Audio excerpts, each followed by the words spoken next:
Welcome to Time by the Tent. I'm Joy Baird. I'm Holly Baird. And we want to talk about trespassing. We had an incident recently on our property. The first time that we have been aware of an incident or trespassers on our property since we bought it in July of 2023.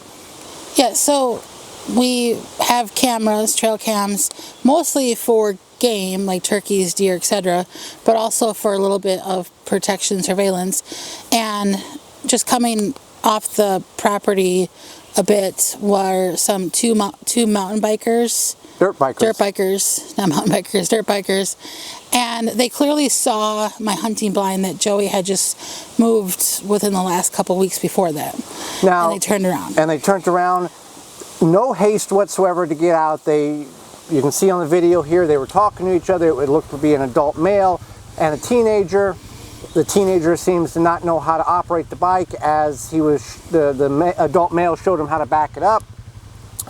So I instantly called the sheriff in our county, and from what I have experienced is, based on the conversations, they take this trespassing extremely serious.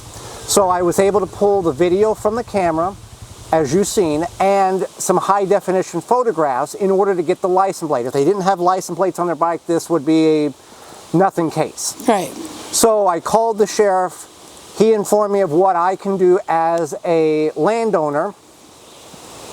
And then, so we could either give them a warning or press charges. And the sheriff said that 99% of the time, a warning is what typically occurs on the first offense. So I gave the information to them. I talked to him, and I was able to find the information. We were able to find the license plate.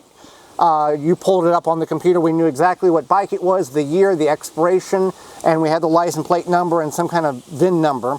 It wasn't a VIN number, it was a registration number. So I called that back into the dispatch. Within 40 minutes, a deputy was on the phone with me saying that they had contacted the individual.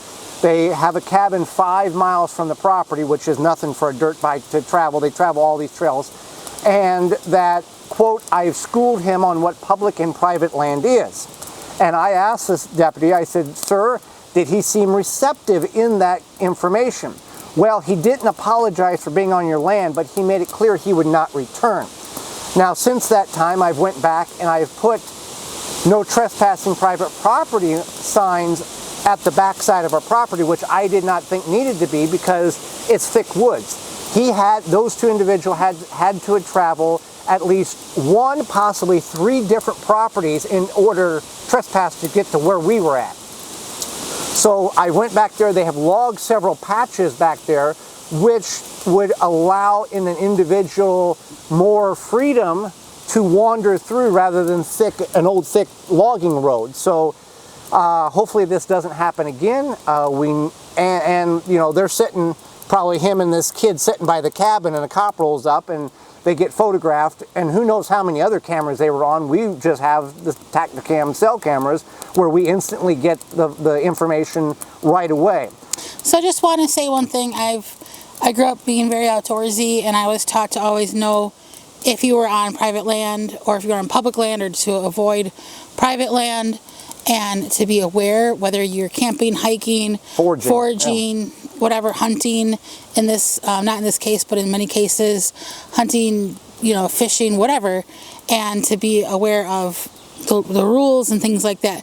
Now, being in northern Wisconsin, things are a little bit different because some of this area where we are, there is some public land. It used to be public, and it went from public to private, like ours did, very quickly. Yeah.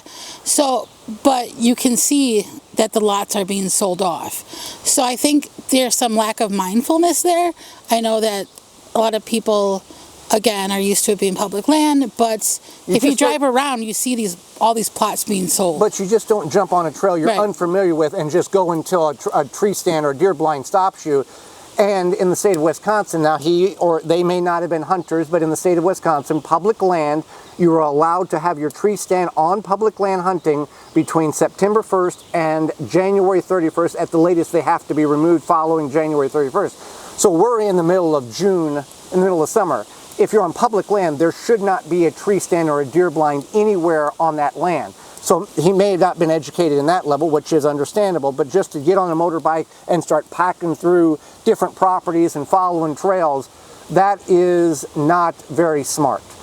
Right. And just as a reminder, especially so many people are becoming, these people probably were not new to the outdoors, but so many people are becoming new to the outdoors, taking their kids camping, things like that. Just be respectful and mindful of where you are.